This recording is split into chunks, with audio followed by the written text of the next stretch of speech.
Well, I made it to exit 111 and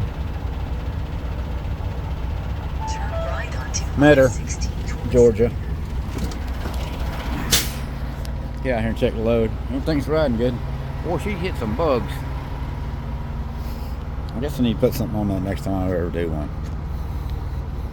Yep. There's the fuel tank. One of the straps broke on it. They supplied. I don't know what happened, but it broke. Probably that mock Jesus that did all day long. Now I gotta fix that one again. It's about to come off again. Not many places you can hook onto it.